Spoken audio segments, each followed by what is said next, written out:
اللہ سے ملا دیتے ہیں۔ اللہ والے ہیں جو اللہ سے ملا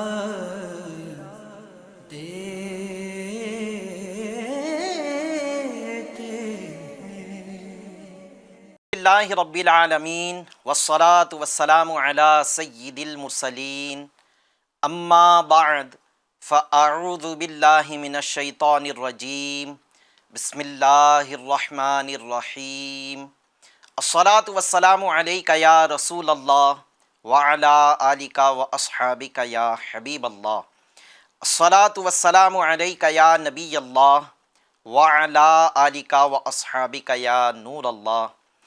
ایف جی این چینل کے ناظرین، ایک بار پھر اللہ کے محبوب بندے سلسلہ لے کر حاضر ہیں، اور آپ جانتے ہیں کہ یہ سلسلے میں ہم اللہ کے ولیوں کی سیرت بیان کرتے ہیں۔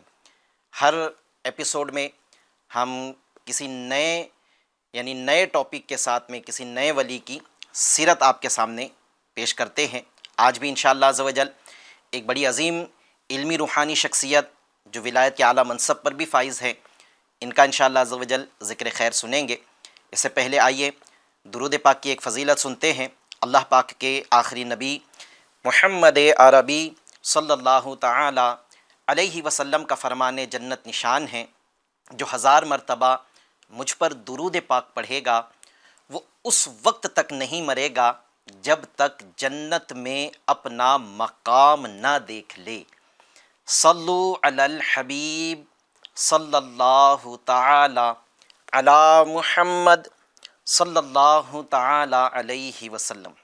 ناظرین اکرام، اولیاء اکرام کی زندگی کے مختلف پہلو ہیں، بہت سارے پہلو ہیں، اور ہم جس پہلو کی طرف دیکھیں وہ ایک نمایاں ہے، ایک ایسا عمل ہے جو لائق تقلید ہے، جس کی پیروی کی جا سکتی ہے، جس پر عمل کیا جا سکتا ہے۔ اب وہ چاہے ازدواجی زندگی کا پہلو ہو، خانگی زندگی ہو، یا اولاد کی تربیت کا پہلو ہو، وہ معاشرتی پہلو ہو، یعنی تجارت کرتے ہو، یا لوگوں سے لین دین کے معاملات ہو، لوگوں سے معاملات کے معاملات ہو، ان سب پر اگر ہم توجہ کرتے ہیں، نظر کرتے ہیں، تو ایک ان کا ایسا عمل نظر آتا ہے کہ جس کی پیروی ہمارے لیے باعث نجات بن سکتی ہے۔ پھر خانگی زندگی میں باعث شوہر لے لیں، یا باعث والد لے لیں، یا باعث اولاد لے لیں، یا باعث بھائی لے لیں، ہر جگہ ایک نمایاں پہلو ہے۔ معاشرتی زندگی کے اندر بحیثیت تاجر لے لیں یا بحیثیت ملازم لے لیں، ایک نمایاں پہلو ہے جس کی پیروی نجات کا سبب بن سکتی ہے۔ ایسے ہی اولیاء اکرام کی اللہ تبارک و تعالیٰ سے عبادت کے متعلق اگر ہم پہلو دیکھیں کہ عبادت کا انداز کیا تھا، یا شریعت مصطفیٰ پر چلنے کا انداز کیا تھا، تو یہ بھی بڑا حسین پہلو ہوا کرتا تھا کہ جس کی پیروی ہماری نجات کا سبب بن سکتی ہے۔ لیکن ظاہر ہے چونکہ سلسلہ ایک مختصر سے وقت کے لیے ہوتا ہے، تو ہم ان کے ہر پہلو پر یا جو بھی پہلو لے اس پر تفصیل کے ساتھ کلام تو نہیں کر سکتے ہیں، کیونکہ ہمارے سلسلے کا وقت مختصر ہوتا ہے۔ لیکن ایک سمجھنے والی بات ہے کہ اگر ہمیں مختصر بھی بات ان کے حوالے سے پتہ چلے، ان کا انداز پتہ چلے، چونکہ ہم اللہ کے محبوب بندوں سے محبت کرنے والے لوگ ہیں، تو ہمیں چاہیے کہ ان کے اسی عمل کو ہم لائق تقلید بھی سمجھیں اور عمل پیرا ہونے کی کوشش کریں۔ ہمارے اس سلسلے اللہ کے محبوب بندے کا بیسک مقصد یہی ہے تاکہ ہم اولیاء کی سیرت بھی جانیں اور ان کی سیرت سے درس عبرت بھی حاصل کریں، اپنے لیے نصیحت کے کچھ مدنی پھول حاصل کریں، اپنی نجات کا کچھ ان کی زندگی میں گزارے ہوئے طریقے سے اپنی نجات کا کچھ سامان کر جائے۔ آج ایسے ہی ایک اللہ کے محبوب بندے کا ہم ذکر خیر سنیں گے جو علمی اعتبار سے ان کا بہت اونچا مقام تھا۔ امام اگر دیکھیں تو امام اعظم ٹھہرے، مفتی بھی ہیں، پھر محدث بھی ہیں، اور اگر معاشرتی زندگی میں ان کی طرف توجہ کریں تو یہ عالم، مفتی، محدث، اللہ کے ولی ہونے کے ساتھ ساتھ بہت بڑے تاجر بھی ہیں۔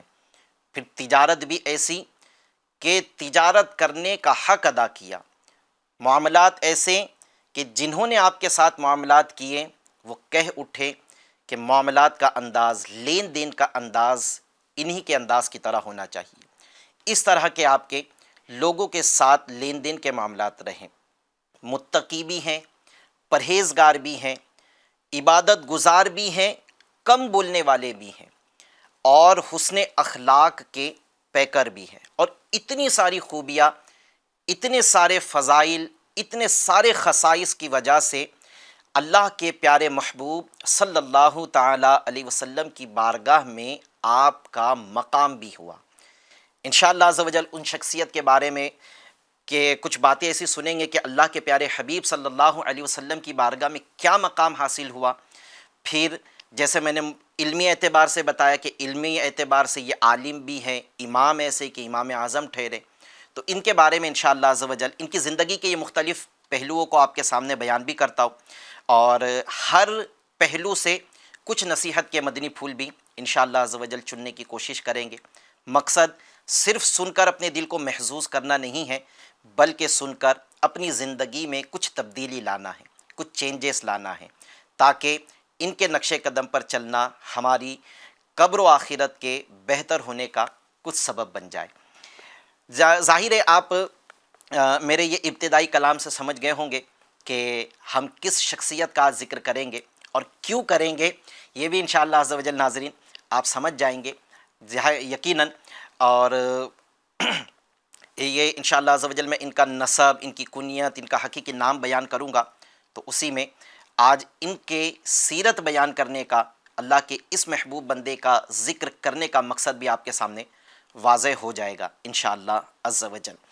میری آج کی مرادی شخصیت، جن کا ٹاپک، جن کے نام سے انشاءاللہ عز و جل آج کا ہم ایپیسوڈ کر رہے ہیں، وہ نام ہے امام اعظم ابو حنیفہ نعمان بن ثابت رحمۃ اللہ تعالی علیہ۔ آج انشاءاللہ عز و جل ہم کروڑوں حنفیوں کے پیشوا امام اعظم ابو حنیفہ رحمۃ اللہ علیہ کا ذکر خیر سنیں گے۔ پہلے انشاءاللہ عز و جل ان کا کچھ تعارف کرواتا ہوں، تاکہ ہمیں ہمارے امام کے متعلق کچھ بیسک معلومات تو حاصل ہونی چاہیے۔ آئیے مختصر تعارف اور حیات مبارکہ کے چند گوشوں کے متعلق آپ سنیے۔ آپ رحمۃ اللہ علیہ کا نام، آپ کا حقیقی نام امام اعظم نہیں تھا، ابو حنیفہ آپ کا نام نہیں تھا، بلکہ آپ کا نام تھا نعمان، اور آپ کے والد گرامی کا نام تھا ثابت، اسی لیے آپ کو کہا جاتا ہے نعمان بن ثابت۔ اور ابو حنیفہ جو آپ زیادہ تر ان کے نام کے ساتھ یہ سنتے ہوں گے، تو یہ در حقیقت آپ کی کنیت ہے، ابو حنیفہ۔ اور امام اعظم بھی آپ ان کے نام کی جگہ، نعمان بن ثابت کی جگہ، یا تو امام اعظم سنتے ہوں گے یا امام ابو حنیفہ سنتے ہوں گے۔ تو ابو حنیفہ تو ان کی کنیت ہے، اور امام اعظم ان کا لقب ہے۔ آپ رحمۃ اللہ تعالی علیہ 80 ہجری میں کوفہ میں پیدا ہوئے، اور 70 سال کی عمر پا کر 2 شعبان المعظم 150 ہجری میں آپ نے وفات پائی۔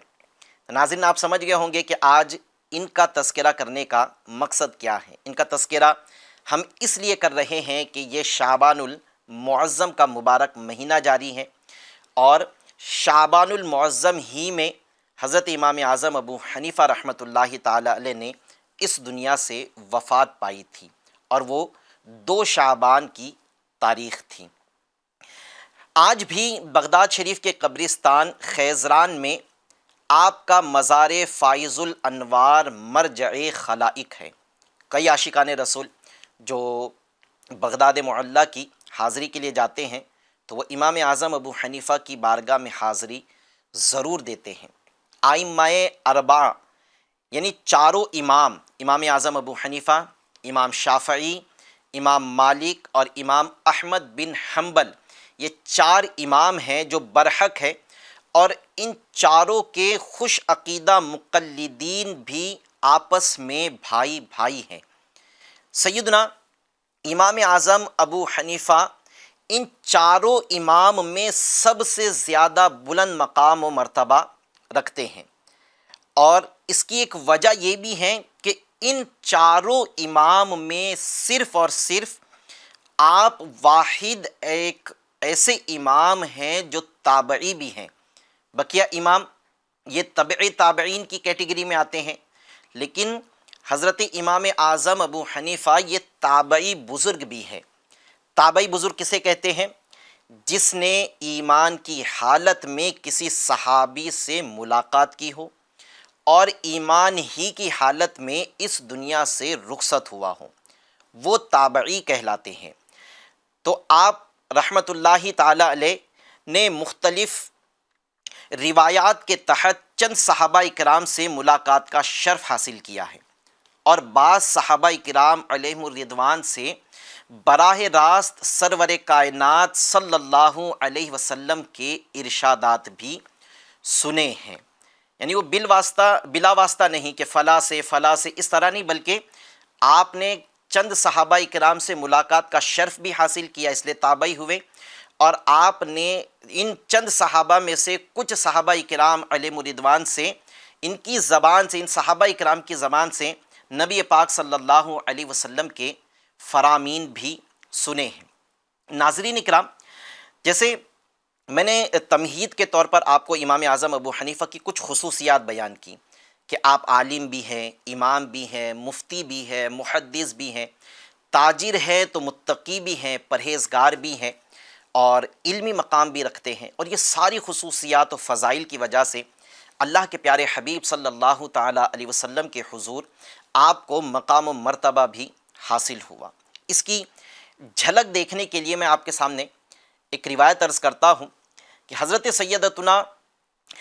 سیدنا داتا گنج بخش علی حجویری حنفی رحمۃ اللہ تعالی علیہ یہ امام اعظم ابو حنیفہ سے بڑی محبت فرمایا کرتے تھے۔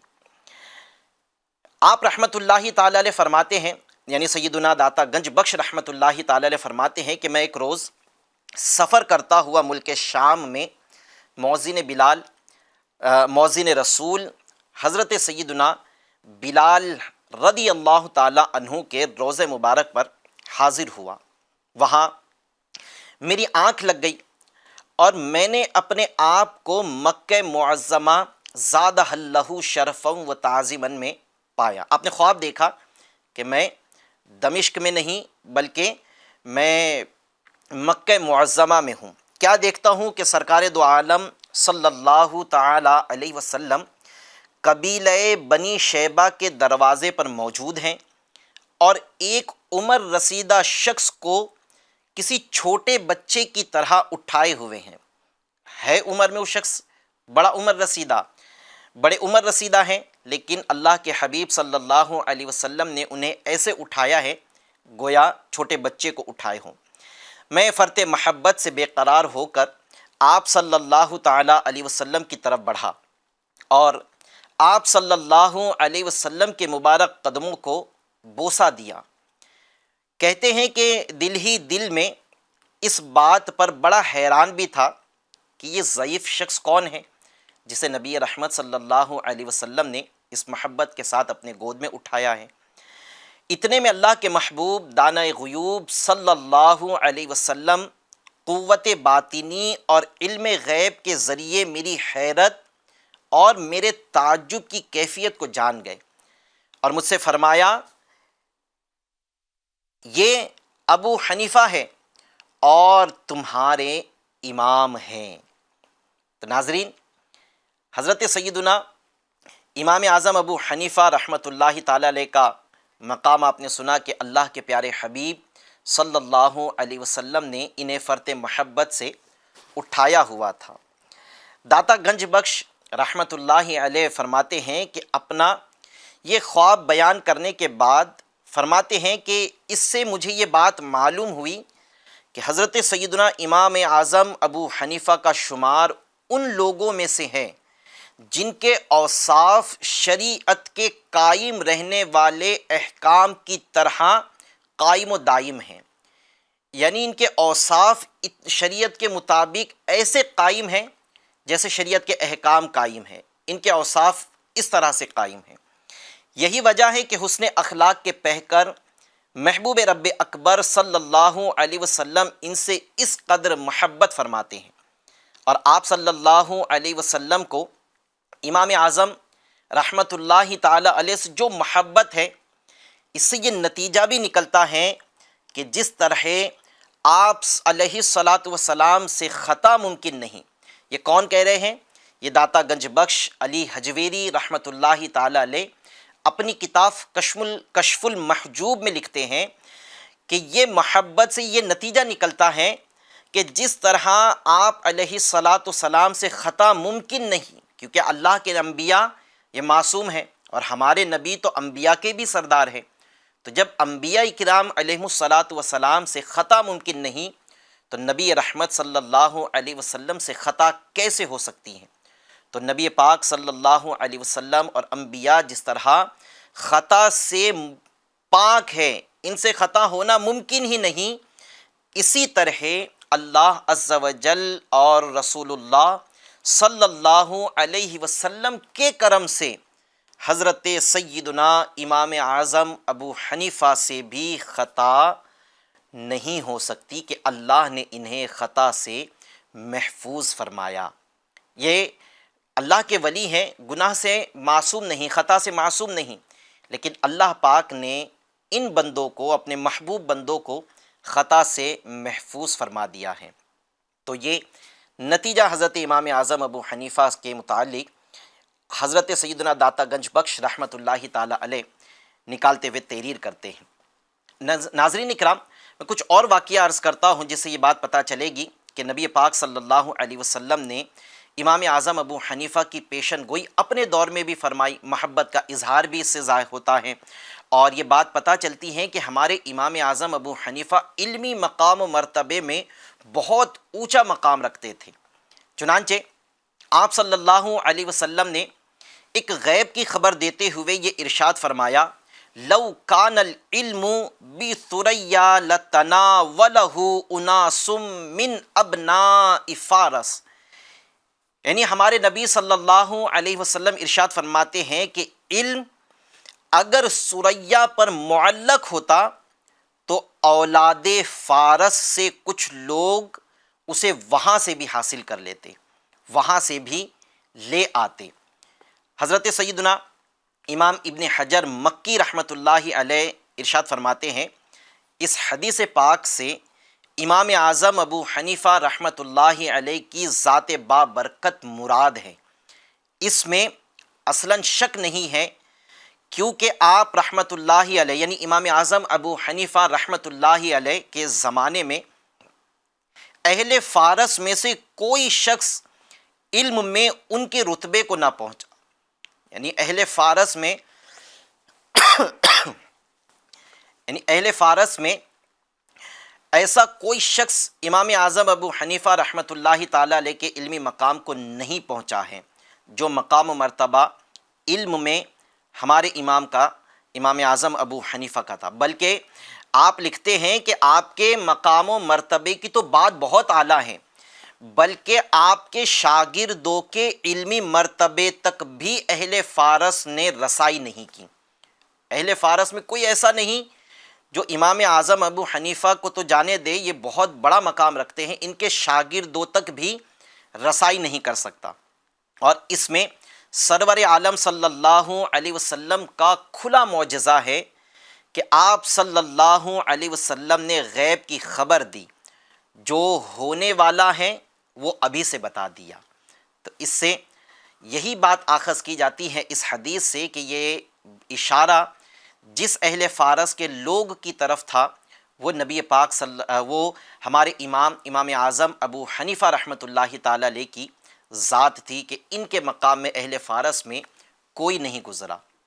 پیارے پیارے اسلامی بھائیوں، ایف جی این چینل کے ناظرین، یہ بات اظہر من الشمس و ابین من الامس، یعنی سورج سے زیادہ روشن اور روز گزشتہ سے زیادہ قابل یقین ہو گئی کہ ہمارے پیارے پیارے آقا مکی مدنی مصطفیٰ صلی اللہ علیہ وسلم کو عطائے الہی سے علم غیب بھی ہے، جبھی تو آپ صلی اللہ علیہ وسلم نے سیدنا امام اعظم کی آمد سے پہلے آپ رحمۃ اللہ تعالی علیہ کے زبردست علمی مقام، علمی صلاحیت، علمی قابلیت کی خبر دی۔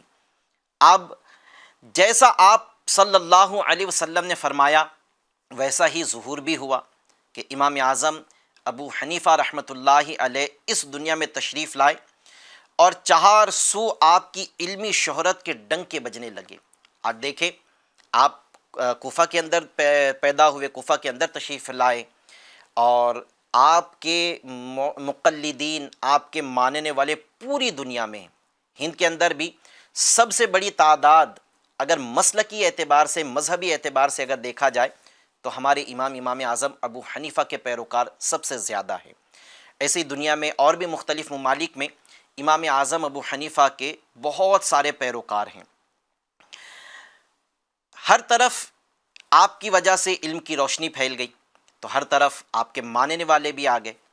آپ رحمۃ اللہ علیہ کے نام نامی، اسم گرامی نعمان کے لغوی معنی کو اگر دیکھیں، لکھتے ہیں کہ امام اعظم ابو حنیفہ کا جو حقیقی نام ہے نعمان، اگر اس کے لغوی معنی کو دیکھیں تو آپ واقعی اسم با مسمى نظر آتے، یعنی اپنے نام کی صلاحیت آپ کے اندر موجود نظر آتی ہے۔ چنانچہ شیخ الاسلام شہاب الدین امام احمد بن حجر حیتمی مکی شافعی رحمۃ اللہ علیہ فرماتے ہیں، علماء کا اس بات پر اتفاق ہے کہ آپ رحمۃ اللہ علیہ کا نام نعمان ہی ہے۔ آپ رحمۃ اللہ علیہ کے نام میں بھی ایک لطیف بات موجود ہے، اور وہ یہ ہے کہ نعمان کی اصل ایسا خون ہے جس سے انسانی جسم کا ڈھانچہ قائم ہوتا ہے۔ نعمان نام کی اصل ایسا خون ہے جس سے انسانی جسم کا ڈھانچہ قائم ہوتا ہے۔ تو اسی طرح سیدنا امام اعظم ابو حنیفہ کو نعمان کہنے کی وجہ یہ ہے کہ آپ رحمۃ اللہ علیہ ہی فقہ اسلام کی بنیاد ہے۔ فقہ اسلام سب سے پہلے، چونکہ 4 اماموں کے مقلدین پوری دنیا میں پائے جاتے ہیں، اور ان میں سب سے پہلے جو دنیا میں تشریف لائے وہ ہمارے امام اعظم ابو حنیفہ ہی ہیں، اور انہوں نے ہی حدیث سے، قرآن سے فقہ اسلام کے مسائل آخذ کیے اور پھر لوگوں کو اس کی تعلیم فرمائی۔ تو آپ کے نام سے بھی یہ بات ثابت ہوتی ہے کہ امام اعظم ابو حنیفہ یہ سراج الامہ ہیں، یہ بہت بڑے امام ہیں، اور فقیہ اعظم بھی ہیں اور امام اعظم بھی ہیں۔ ناظرین اکرام، یہ تو ہوا آپ کی سیرت کا، آپ کی زندگی کا ایک پہلو۔ 2 پہلو ہم نے بیان کر دیے، ایک تو علمی مقام جو نبی پاک صلی اللہ علیہ وسلم کے فرمان سے پتہ چلا، اور دوسرا نبی رحمت صلی اللہ علیہ وسلم کی بارگاہ میں آپ کا مقام کیسا تھا کہ آپ صلی اللہ علیہ وسلم بھی ان سے محبت فرماتے تھے، اور آپ صلی اللہ علیہ وسلم نے انہیں امام بھی فرمایا کہ داتا علی حجویری رحمۃ اللہ علیہ کو ان کی طرف اشارہ کر کے فرمایا کہ یہ ابو حنیفہ ہیں اور تمہارے امام ہیں۔ ناظرین اکرام، اس کے علاوہ حضرت امام اعظم ابو حنیفہ میں اور بھی بہت سارے اوصاف موجود تھے۔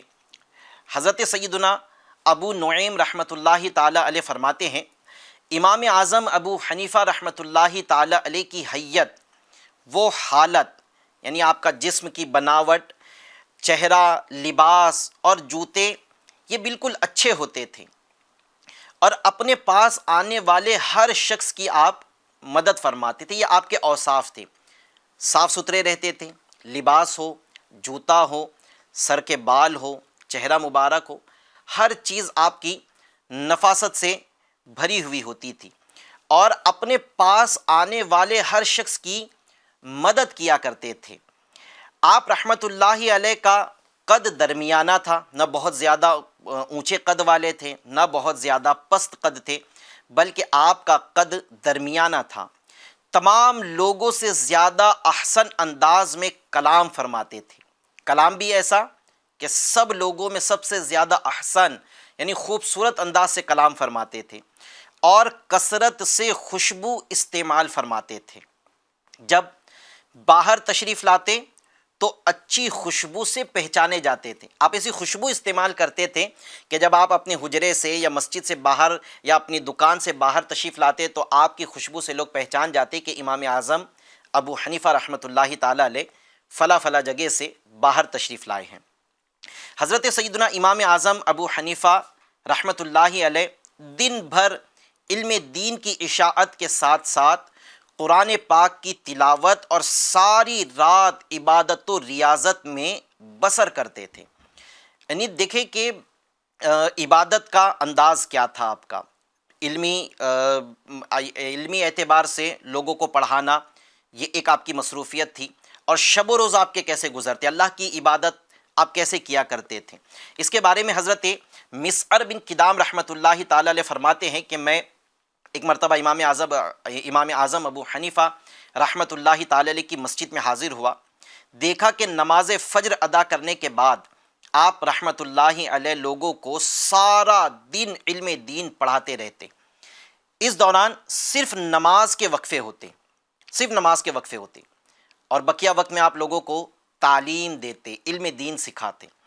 بعد نماز عشاء آپ رحمۃ اللہ علیہ اپنے دولت سرا یعنی اپنے مکان عالی شان پر تشریف لے گئے، اور یہ تشریف لے جانا پوری رات کے لیے نہیں تھا، بلکہ کہتے ہیں کہ تھوڑی ہی دیر کے بعد سادہ لباس میں ملبوس، خوب عطر لگا کر فضائے مہکاتے، اپنے نورانی چہرے کو چمکاتے ہوئے اپنے حجرے سے باہر تشریف لائے اور آ کر مسجد کے کونے میں نوافل میں مشغول ہو گئے، یہاں تک کہ صبح صادق ہو گئی۔ اب در دولت یعنی مکان عالی شان پر پھر تشریف لے گئے، لباس تبدیل کیا، واپس آئے اور لوگوں کو نماز فجر پڑھائی۔ نماز فجر با جماعت آپ نے پڑھائی۔ کہتے ہیں کہ گزشتہ کل کی طرح عشاء تک سلسلہ درس و تدریس جاری رہا۔ دوسرا دن آیا تو جس طرح گزشتہ دن آپ نے صبح سے لے کر عشاء تک درس و تدریس کی، یہی آج کا دن بھی شروع ہو گیا۔ میں نے سوچا کہ آپ بہت تھک گئے ہوں گے، آج رات تو ضرور آرام فرمائیں گے، مگر دوسری رات بھی وہی معمول رہا کہ عشاء کی نماز پڑھنے کے بعد کچھ دیر کے لیے اپنے حجرے میں گئے، سادہ لباس پہنا، خوشبو لگائی، مسجد کے کونے میں نوافل میں مشغول ہو گئے۔ کہتے ہیں کہ پھر تیسرا دن آیا اور رات وہی انداز سے گزری جو پہلے اور دوسرے دن کا معمول تھا۔ میں بے حد متاثر ہوا اور میں نے فیصلہ کر لیا کہ عمر بھر ان کی خدمت میں رہوں گا۔ حضرت مسعر بن قدام رحمۃ اللہ تعالی علیہ کہتے ہیں کہ میں نے ان کی مسجد ہی میں مستقل قیام اختیار کر لیا۔ میں نے اپنی مدت قیام میں امام اعظم کو دن میں کبھی بے روزہ اور رات کو کبھی عبادت و نوافل سے غافل نہیں دیکھا۔ دن میں روزہ بھی رکھتے، رات میں عبادت بھی کرتے، اور میں نے جب تک میں ان کے پاس رہا کبھی ان کو اس عمل سے غافل نہیں دیکھا۔ کہتے کہ البتہ ظہر سے قبل آپ رحمۃ اللہ علیہ تھوڑا سا آرام فرما لیا کرتے تھے۔ یہ آرام قیلولہ ہیں، رات میں عبادت کرنے والے کے لیے یہ عمل مستحب ہے، تو ہو سکتا ہے کہ آپ اسی مستحب پر عمل کرنے کے لیے ظہر سے قبل کچھ دیر آرام کر لیتے تھے تاکہ رات میں عبادت کرنا آسان ہو جائے۔ ناظرین اکرام، اب یہ تو ایک آپ کی زندگی کا یہ ایک الگ پہلو ہے، عبادت کا انداز۔ اب معاشرتی زندگی میں آپ جیسے میں نے کہا کہ یہ تاجر بھی تھے، بہت بڑے تاجر تھے، تجارت کیا کرتے تھے۔ تجارت کا انداز کیا تھا، پھر کچھ مدنی پھول اور پھر انشاءاللہ عز و جل سلسلے کو اختتام کی طرف لیتے ہیں۔ امام اعظم ابو حنیفہ رحمۃ اللہ تعالی علیہ نے درس و تدریس اور عبادت رب ذوالجلال کے ساتھ ساتھ حصول رزق حلال کے لیے تجارت کا پیشہ اختیار فرمایا ہوا تھا۔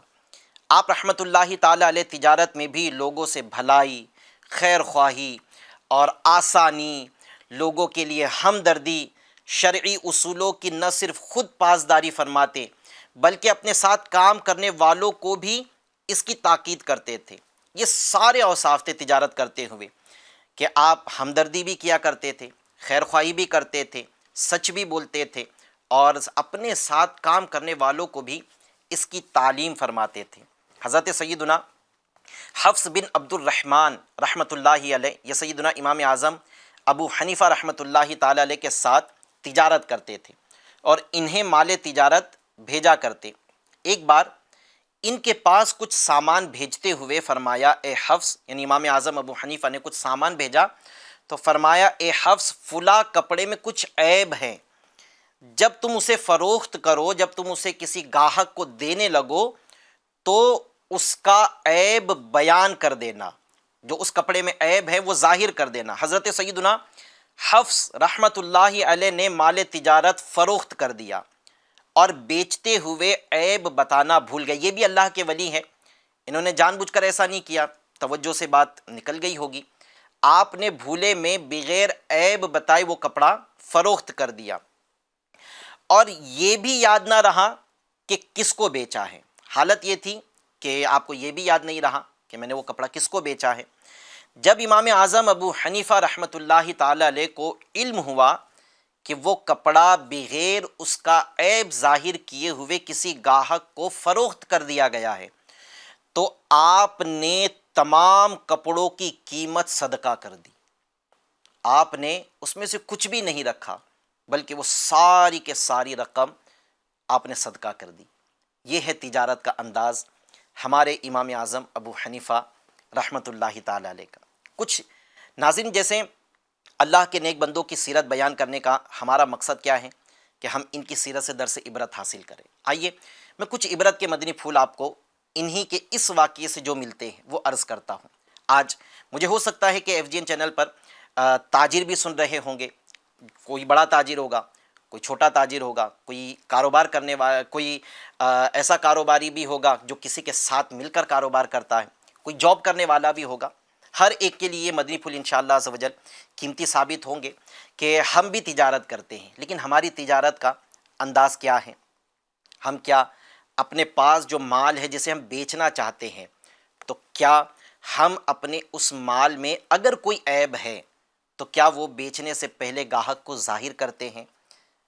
جبکہ کامیاب تاجر کے اوصاف میں ایک وصف یہ ہے کہ وہ سچ بول کر اپنا مال فروخت کرے۔ ایسا تاجر کامیاب تاجر ہوتا ہے۔ کیسے یہ کامیاب ہوگا؟ آپ تو سوچ رہے ہوں گے کہ اگر میں عیب بتا دوں گا تو ہو سکتا ہے کہ وہ مجھ سے کپڑا خریدے ہی نہیں، یا میرا جو مال ہے وہ مجھ سے خریدے ہی نہیں، تو پھر میں کامیاب تاجر کیسے ہوں گا؟ یہ تو ایک پہلو ہوا، اور اللہ تبارک و تعالی یہ رزق کا کفیل ہے، رزاق ہے، یہ نہیں خریدے گا، ہو سکتا ہے میں عیب کسی اور کو بتاؤں، وہ عیب کے باوجود خرید لے۔ اللہ پاک رزق دینے والا ہے۔ لیکن اس کا دوسرے پہلو پر ہماری توجہ نہیں ہوتی ہے۔ وہ کیا کہ اگر میں نے آج کسی کو عیب والا مال بغیر عیب بتائے کے فروخت کر دیا، کیا اس شخص کا مجھ پر سے یا جو بھی تاجر ہیں اس پر سے اعتقاد، بھروسہ کیا ختم نہیں ہوگا؟ اگر بھروسہ ختم ہو گیا تو آپ بھی سمجھ سکتے ہیں ناظرین کہ کیا وہ دوبارہ میری دکان پر آئے گا؟ کیا وہ دوبارہ مجھ سے لین دین کرے گا؟ کیا وہ دوبارہ مجھ سے چیزیں خریدے گا؟ ایک بار دھوکہ کھا لینے کے بعد میں کوئی دوبارہ دھوکہ نہیں کھاتا ہے، پھر وہ محتاط ہو جاتا ہے، ایسی دکان پر نہیں جاتا ہے جو دھوکے باز کی دکان ہو، پھر وہ اس سے بچتا ہے۔ اب یہ دھوکے باز تاجر ہر ایک کے ساتھ ایسا کرے گا تو کیا ہوگا؟ دھیرے دھیرے اس کی گراہکی کم ہو جائے گی، اس کے پاس میں گاہک آنا کم ہو جائیں گے۔ مارکیٹ کے اندر وہ دھوکے باز، دھوکہ دینے والا، ڈنڈی مارنے والا اس طرح کا جب مشہور ہو جائے گا، پھر وہ ہو سکتا ہے کہ جس نے پہلی بار دھوکہ کھایا ہے وہ اب دوسروں کو بھی آگاہ کر دے کہ فلاں دکان سے سامان نہیں خریدنا، فلاں دھوکے باز ہے، وہ خراب مال اچھے مال کی قیمت میں بیچ دیتا ہے، بتاتا بھی نہیں ہے، پتہ بھی نہیں چلتا ہے۔ تو پھر ہو سکتا ہے کہ اس کی وجہ سے جس تک یہ خبر پہنچے گی وہ بھی پھر ہم سے یا اس تاجر سے مال نہ خریدے، اس کی دکان پر نہ جائے۔ تو اب گاہکی جب ختم ہوگی تو ایسا تاجر جو دھوکہ دیتا ہے، کیا اس کی تجارت میں اس کو کامیابی ملے گی؟ ایک سوال ہے آپ سے ناظرین، ہم غور کریں کہ کیا ایسے تاجر کے پاس ہم کوئی چیز خریدیں گے، یا وہ تاجر جس نے دھوکہ دیا ہے لوگ اس سے لین دین کرنے کے لیے تیار ہوں گے؟ کوئی بھی تیار نہیں ہوگا۔ ہم تھوڑی دیر کبھی تاجر کی جگہ اپنے آپ کو رکھ کر دیکھیں اور سوچیں، یا کبھی گاہک کی جگہ اپنے آپ کو رکھ کر دیکھیں اور سوچیں کہ اگر میں کسی کو دھوکہ دیتا ہوں، دھوکہ کھانے کے بعد کیا انسان اتنے بے وقوف ہے کہ ایک بار دھوکہ کھانے کے بعد پھر وہ دھوکہ کھانے ہمارے پاس آ جائے؟ یا گاہک کی جگہ اپنے آپ کو رکھ کر دیکھیں کہ جس طرح اگر کسی نے مجھے دھوکہ دے دیا تو کیا میں دوبارہ ایسے شخص کے پاس جاؤں گا، ایسے سے لین دین کروں گا، خرید و فروخت کروں گا؟ یقیناً ہو سکتا ہے کہ ہمیں یہ جواب ملے کہ ہرگز ایک بار دھوکہ کھانے کے بعد پھر دھوکہ نہیں کھائیں گے۔ انسان پھر کسی اور کی دکان پر جائے گا، تو اس سے ناظرین اکرام ہم کامیاب تاجر نہیں بن سکیں گے، ہماری گاہکی ختم ہوگی۔ یہ تو ایک کامیاب تاجر کے متعلق کچھ ذہن بنانے کے لیے میں نے آپ کے سامنے مدنی پھول عرض کیا ہوں، لیکن یہ بھی غور کریں کہ دھوکہ دے کر بیچا ہوا مال کیا ہمارے لیے حلال ہے، ہمارے لیے جائز ہے؟ اب ایسا مال جو ہمارے لیے حلال نہیں، اس مال سے ہم بھی کھا رہے ہیں، اپنے گھر والوں کو بھی کھلا رہے ہیں، پھر ہماری ایک شکایت بھی ہے کہ میری دعائیں قبول نہیں ہوتی۔ روایت میں ہے کہ جس کے پیٹ میں، روایت کا مفہوم ہے کہ جس کے پیٹ میں حرام کا لقمہ ہوتا ہے، اللہ تبارک و تعالیٰ 40 دن تک نہ اس کی نماز قبول فرماتا ہے، نہ اس کی دعا قبول کرتا ہے۔ جب ہمارے پیٹ میں اس طرح کا حرام لقمہ اگر پیٹ میں ہوگا تو پھر ہماری نمازیں کہاں قبول ہوگی، پھر ہماری دعائیں کہاں قبول ہوگی؟ ہم وہی کھانا اپنی اولاد کو بھی کھلا رہے، ہم اپنا وہی کھانا اپنے گھر بار کو بھی کھلا رہے، جو ہماری کفالت میں آتے ہیں سب کو ہم وہ کھانا کھلا رہے ہیں۔ قیامت کے دن حرام مال کمانے والا جو شخص ہے، اس کے اہل و اقارب، اس کے ماں باپ، اس کے بچے، اس کی بیوی قیامت کے دن اللہ کے حضور یہ دعویٰ کریں گے کہ یا اللہ، یہ ہمارا باپ تھا، یہ ہمارا کفیل تھا، یہ ہمیں حرام کھلاتا تھا، ہمیں اس کا علم نہیں تھا، تو اس سے ہمارا حق لے کر دے۔ پھر اس کے حق یوں لوٹائے جائیں گے کہ اس شخص کا جس نے حرام کمایا ہے، اس کی نیکیاں ان لوگوں کو دی جائے گی۔ پھر جب یہ شخص نیکیوں سے خالی ہو جائے گا، مطالبے کرنے والے اب بھی باقی ہوں گے، تو پھر مطالبہ کرنے والوں کے گناہ لے کر اس کے سر پر ڈالے جائیں گے۔ ناظرین اکرام غور کریں، ہم دھوکہ دیتے کس کی وجہ سے ہیں؟ ہو سکتا ہے کہ اپنے گھر والوں کی وجہ سے، کہ پیسہ بہت جمع کرنا ہے، لگژری لائف چاہیے، آسان زندگی چاہیے، گھر والوں کو آسان زندگی دینا ہے، ان کے لیے ہم دھوکہ دیتے ہیں کسی کو، کاروبار دھوکے کے ساتھ کرتے ہیں۔ جن کے لیے کر رہے ہیں وہی قیامت کے دن مدعی بھی ہوں گے۔ پھر یہ روایت کا آگے یہ بھی لکھا ہے کہ ایسے شخص کو اوندھے منہ کر کے جہنم میں داخل کر دیا جائے گا۔ تو ناظرین اکرام سچ بولے، کاروبار کر رہے ہیں سچ بولے، علم حاصل کرے، دیانت داری اختیار کرے اور عبادت میں اپنی زندگی گزارنے کی کوشش کرے۔ امام اعظم کے آپ پیروکار ہیں، میں پیروکار ہوں، ان سے ہم محبت کرنے والے ہیں، ان کے نقش قدم پر بھی چلنا ہماری ذمہ داری ہے۔